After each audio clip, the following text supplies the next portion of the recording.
아니야, 언니. 내가 미안해서 그래. 내가 엄마 병원에 있는 동안 너무 한 것도 없는 것 같아서 하나부터 열까지 다 언니가 도맡아 했잖아. 그러니까 엄마 태어나면 그 뒤엔 내가 할게. 네가 선뜻 도와주겠다고 하면 나야 고맙지. 나도 엄마 남의 손에 맡기는 거 그랬는데 오히려 잘 됐어. 혹시라도 힘든 거 있거나 필요한 거 있으면 언니한테 꼭 말해주고. 알겠지? 우리 엄마인데 힘들고 뭐 할 게 뭐가 있어.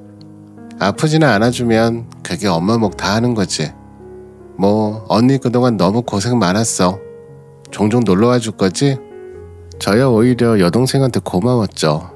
아무래도 간병인을 써서 엄마 집에 모셔야 할 것 같다고 결론이 나오고 있었는데 사정이 여의치 않아도 여동생이 모시겠다고 발벗고 나서주니까 이렇게 고마울 수가 없었죠. 그래서 엄마 태어나던 날 여동생네 집으로 모셔다 드리려고 생각하고 있었죠. 이렇게 아름다운 자매애가 순수하게 보이지 않을 때도 있더라고요. 집에 와서 이 문제로 또 대판 싸우게 됐어요. 지금 뭐라고 한 거야? 누가 어디로 모신다고? 내가 지금 잘 들은 게 맞아? 잘 듣고 못 듣고가 어딨어. 그래, 우리 엄마 태어나면 여동생네 집으로 모신다고 했어. 됐니? 그걸 왜 당신이 상의도 없이 멋대로 장모님을 모시려는데 우리 집으로 모시면 되잖아. 그럼 뭐 당신은 상의해서 어머님 모시고 왔니? 너는 네 멋대로 하면서 나는 우리 엄마 멋대로 하면 안 돼? 그게 그거랑 경우가 같냐면서 펄쩍 뛰는 거예요. 그렇게까지 팔팔 뛰면서 말할 일이었나 싶기도 하고 막말로 본인도 시모 멋대로 모셔와서 지금까지 집에 눌러 앉혀뒀으면서 저는 저희 엄마를 여동생네 집에 가게 하는 게 애초에 왜 문제가 되는지 모르겠더라고요. 그리고 100번 양보해서 상의한다 치자. 뭘 상의해야 되는지도 모르겠지만 어쨌든 우리 집은 안 되잖아. 어머님 계시는 곳도 있고 당신이랑 내 사이도 마뜩찮고 안 그래도 간병인이라도 써서 엄마 본집에 모셔야 하나 걱정했는데 여동생이 봐주면 오히려 더 괜찮은 거 아니야? 병간호가 보통이야. 여동생이 수고해준다고 하는데 나야 더 고마운 일이고 대체 뭐가 문제니? 그거 자체가 문제라는 생각은 못해? 처지네 집으로 가면 이제부터 상속은 더 멀어지는 소리가 되는 건데 이게 문제가 아니고 뭐 다른 게 문제라고 생각해 당신은? 됐다. 그냥 말을 하지 말자. 더는 이 이야기로 당신이랑 옥신각신하고 싶지 않다고 말하고 문을 쾅 닫고 방으로 들어가 버렸어요. 밖에서 부들부들 떨면서 분이 덜 풀린 남편의 성난 발자국 소리가 쾅쾅 울렸지만 내 알바인가 싶었죠. 그렇게 다음날 엄마의 퇴원과 함께 저는 여동생 집으로 바로 향했어요.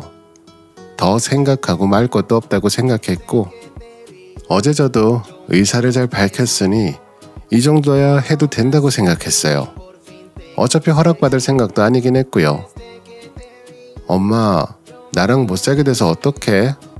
나랑 같이 살면 내가 요리도 해주고 청소도 해주고 빨래도 해주고 내가 진짜 다 해줄 텐데 동생이 고생하겠네. 그렇게 모녀 셋이서 병실 밖으로 나왔죠. 여동생네 집으로 가기 전에 엄마가 전부터 태어나면 이것 먹고 싶고 저것 해보고 싶고라며 버킷리스트 적어둔 거나 실천하자고 우스갯소리도 해보고요. 그렇게 한참 시간을 보내고 여동생네 집에 엄마가 무사히 들어가는 것까지 확인한 뒤에야 저희 집으로 발걸음을 옮길 수 있었어요. 그때까지만 해도 정말 해피스토리였는데 말이죠. 남편이 귀가하길래 오늘 엄마 퇴원해서 여동생네 집으로 옮겼다고 말했죠. 그러더니 남편이 버럭 화를 내기 시작하는 거예요. 어제 얘기 다 끝나지도 않았는데 오늘 대뜸 그렇게 장모님을 처제네로 바로 모시고 가면 어떡해? 뭘 어떡해? 거기서 더 얘기할 게 남았던 거야? 어차피 당신 계속 돈돈하면서 엄마를 집으로 모시는 말에 할 거잖아. 그냥 여동생이 모신다고 하는데 그러면 되지. 뭐가 그렇게 불만이 가득해서 어제부터 돈돈하는 건데 진짜. 아 진짜 당신은 진짜 어떻게 사람이 그렇게 이기적이야. 내가 자꾸 돈돈하는 게 정말 뜻없이 하는 소리 같아.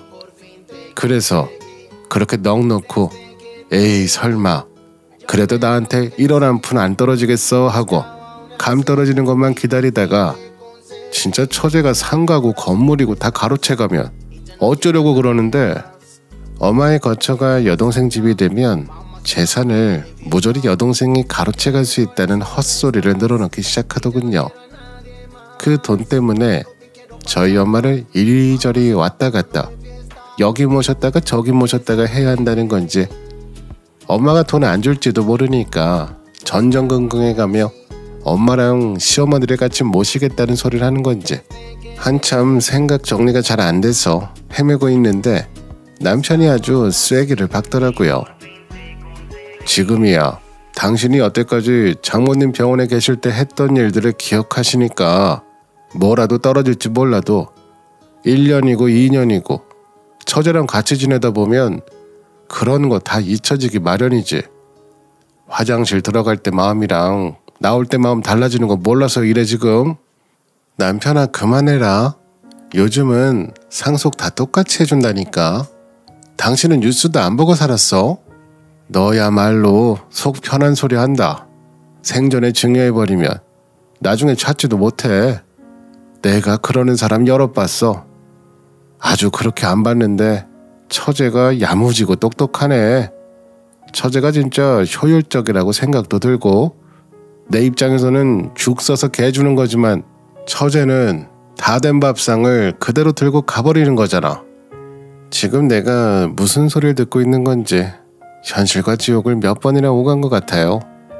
말도 안 되는 소리라고 생각은 하는데 그 소리를 남편이 입에서 들으니까 머리가 안 돌아가서 말이 잘 안 들릴 지경이더라고요. 부들부들거리던 남편이 무척이나 노발대발하는데 이런 모습은 연애하는 그 몇 년의 시간 동안 한 번도 보지 못했던 모습이었어요. 제가 알던 사람이 맞긴 한가? 내가 이 남자의 어디에 어떤 면모를 보고 결혼을 결심했던가? 파노라마처럼 그 짧은 시간 안에 모든 게 돌아가더라고요. 이어지는 말도 더 충격이었어요. 기껏 일주일에 한 번씩 내가 괜히 데려다 준 줄 알아? 있는 공 없는 공 다 들여놓고 동생한테 그걸 다 뺏기냐? 그걸 넘기면 어떡하냐고. 죽 써서 개를 줘도 유분수지 라고 뒤에 덧붙이지만 않았어도 제가 그렇게까지 화를 내진 않았을지도 모르겠어요. 지금껏 들으면서 남편을 만난 일에 대한 회의감이 들기는 해도 이렇게까지 화가 휘몰아치진 않았는데 그냥 분통이 터지더라고요. 그래서 이 대목에서 제가 정말 폭발을 해버렸어요. 이렇게까지 말하는데 제가 굳이 이걸 듣고 있을 이유도 없고 머리가 정말 차갑게 식더라고요. 그래서 정말 끝을 낼까 말까 엄청나게 고민하고 또 했죠.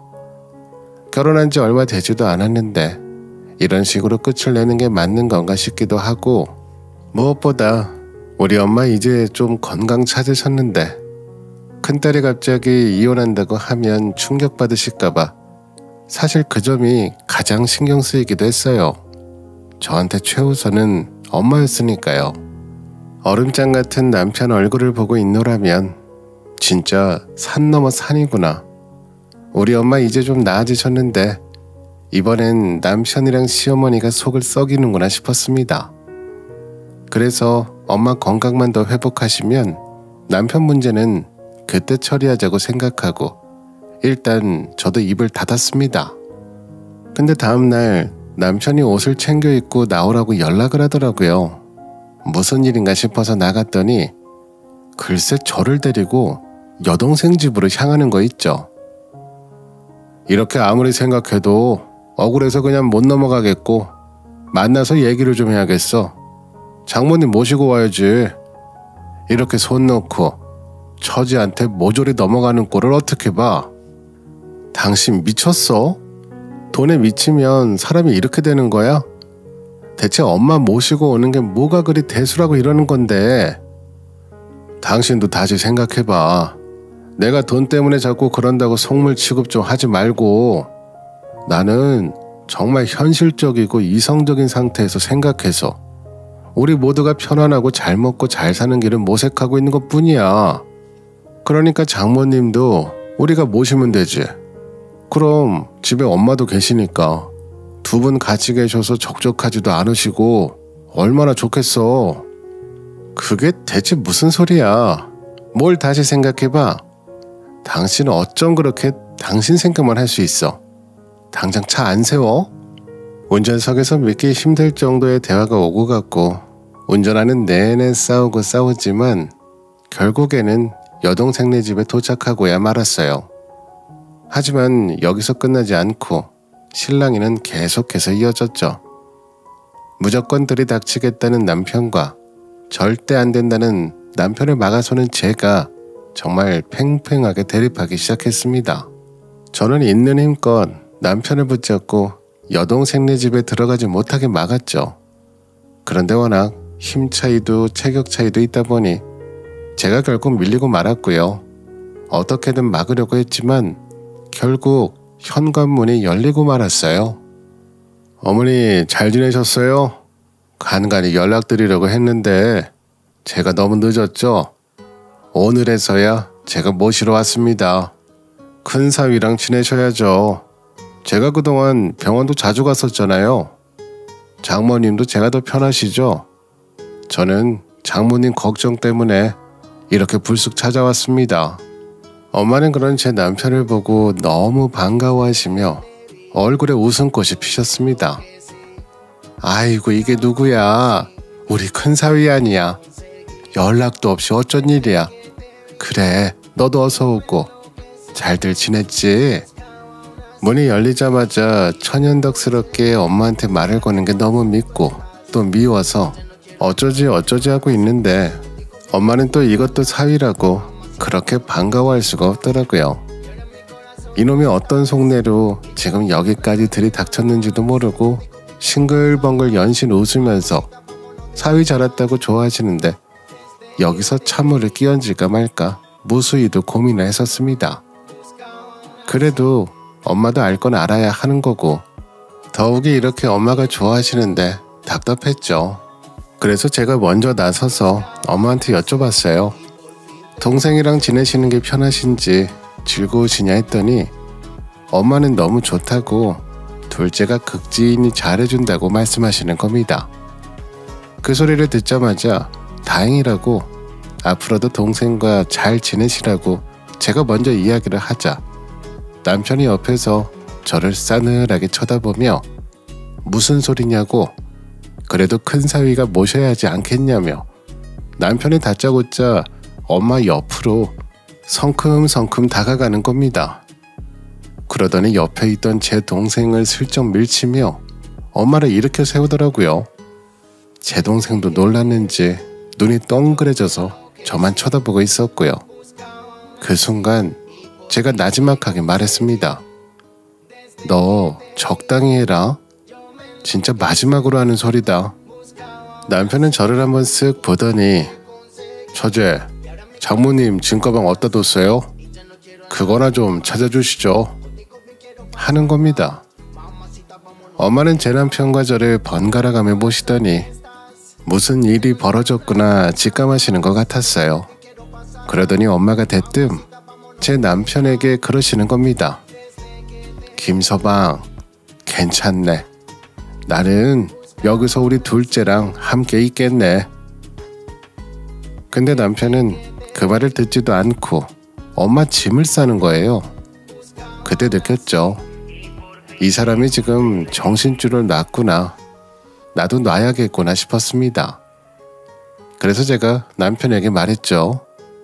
엄마 이제 큰 사위 없어. 그리고 너도 마찬가지야. 너한테도 장모님은 없어. 이혼해. 그 순간 남편은 얼음처럼 굳어버렸고 저는 그 이야기를 하자마자 남편에게 말했죠.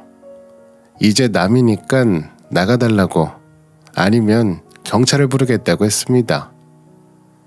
그제야 동생도 자기 남편을 앞세워서 제 옆에 세워두더군요. 그렇게 그날 허무하리만치 끝이 났어요. 그때부터 이혼은 착착 진행됐고 거짓말 조금 못해서 결혼보다 훨씬 순조롭게 진행됐습니다. 남편은 효도가 하고 싶으시다더니 결국 시모랑 함께 원룸으로 갔어요. 저는 예전에 친정아빠가 하던 상가를 증여받았어요. 굳이 이럴 필요 없다고 한사코 거절하고 있었는데 이혼도 했으니 받으라고 억지로 들이미시는데 별 재간이 없더라고요.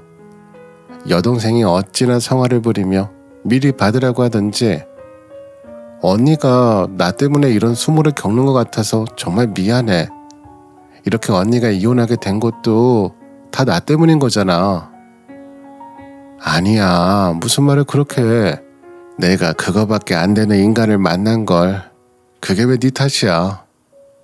나는 그냥 엄마 입원했을 때 더 챙겨주지 못한 것도 미안하고 언니가 너무 많이 도와줘서 그때도 너무너무 미안했는데 그것 때문에 형부랑 이혼하게 된 것 같아서 너무 속상해. 내가 조금만 더 신경 쓰고 언니가 조금 덜 신경 썼다면 이혼을 안 했을지도 모르잖아. 요즘 같은 세상에 이혼이 뭐 흉이고 별거니. 오히려 이런 인간인 걸 여증 모르고 있다가 이제라도 알아서 다행이지. 빠르게 헤어진 게 오히려 다행이라니까. 쓸데없는 생각 마라. 나는 오히려 너한테 고마워해야 돼.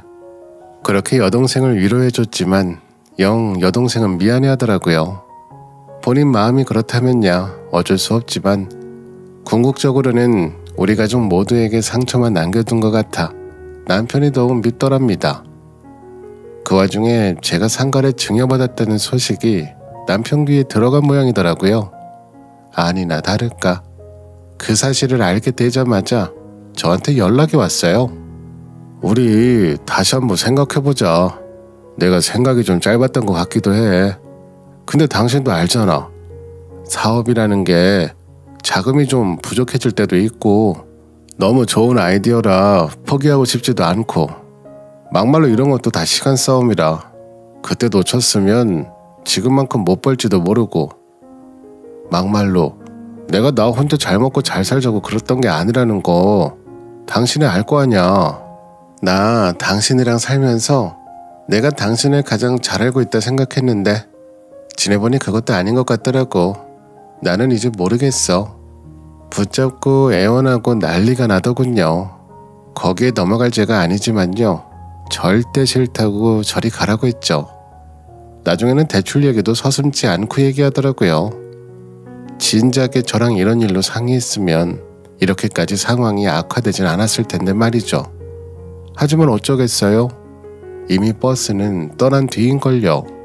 이미 끝난 인연이고 결국 그 정도밖에 안 되는 인간한테 이렇게 시간을 할애하는 것조차 시간 낭비인 것 같더라고요. 괜히 제가 더 구차해지고 미련 남은 것 마냥 구질구질해 보일 것 같아서 내버려두려고 합니다. 이미 끝난 사이니까요. 중매나 재산을 보고 했던 결혼이라면 상실감이 덜할 텐데 연애 결혼이어서 더 마음이 그랬던 것 같아요. 그땐 세상에 정말 단 둘뿐이라고 해도 믿을 만큼 서로 아껴주고 사랑했던 사이로서 이런 일은 상상도 못했고 당했을 땐 제 일인데도 남의 일인 것 마냥 현실감이 전혀 없었달까요. 뭐 앞에서 장사 없다더니 돈 앞에 아내도 없다는 게 참 서글펐네요. 어쩌면 제가 온실 속 화초처럼 곱게 자란 나머지 이런 것도 남자라고 남편이라고 사윗감이라고 데려왔던 것일 수도 있겠지만요. 과거에 어찌됐든 그래도 제 소신껏 잘 해결했다고 생각하고 있어요. 엄마한테 얼굴 보일 낯이 없어서 한동안 너무 죄송했는데 오히려 차라리 잘 되었다고 위로해 주셔서 더 울컥했어요. 덕분에 가족한테 많이 기댔고 모녀 사이도 더 돈독해졌고요. 자매 사이는 정말 말할 것도 없이 더욱 돈독해졌죠. 원래도 좋은 사이였는데 지금은 둘도 없는 친구 같은 사이가 되었답니다. 이번 일로 웬만해선 다 잃을 것 같다고 생각했는데 이거 하나 얻었다면 얻은 거네요. 정말 요즘 말로 우프다고 하죠. 웃기고 슬프고 지나간 일이지만 여전히 생각할수록 어이없고 웃음 나는 일이네요. 제 인생 가장 최근에 만난 사는 그렇게 지나치자고 무시하자고 결정했습니다.